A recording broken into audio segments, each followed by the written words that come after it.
वंदे भारत ट्रेननी पुणे टू मुंबई प्रवास 9:15ची पुण्यावरनं ट्रेन ती साधारण 11:30-12पर्यंत मुंबईला पोचते. कमी स्टेशन घेतल्याने स्पीडमध्ये असल्याने आपल्याला लवकर पोचवते. एक प्लेझंट आणि सुखकर प्रवास या ट्रेनमधून होतो आणि अशी विंडो सीट मिळाली तर अजून मस्तच.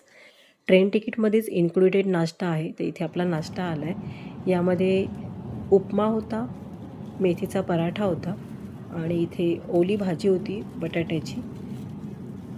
चहाचं एक सॅशे होतं, दही होतं आणि केक होतं. त्यातला उपमा आणि पराठा मस्त गरम होता.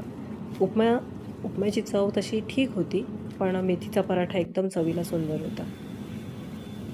नाश्ता करताना ट्रेनमधला टाईम कसा निघून जातो ते कळतच नाही. छान असा बाहेरचा व्ह्यू बघत मस्त मी नाश्ता करत होती.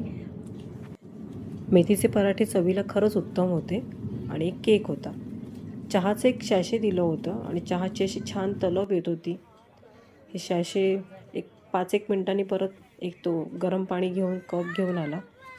चहा असा मस्त बनवला आणि छान होती टेस्ट चहाची, पण गरम होतं खूप पाणी. मिक्स केलं सॅशे आणि चहा प्यायली. खूप मस्त चव होती. म्हणजे ऑल ओव्हर एक्सपिरियन्स एकदम मस्त.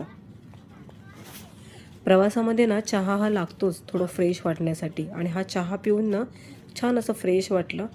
पाण्याची बाटली पण ती 1 लिटरची देतात. वंदे भारत ट्रेनच्या या नाश्त्याच्या सर्व्हिससाठी एक थंब तर बनतोच. नाश्त्यामध्ये सुद्धा व्हेज आणि नॉनव्हेज दोन्ही ऑप्शन आहेत. तर व्हेज नाश्त्यामधलं प्लेझेंट आणि सुखकर प्रवासासाठी वंदे भारत ही ट्रेन सजेस्टेबल आहे.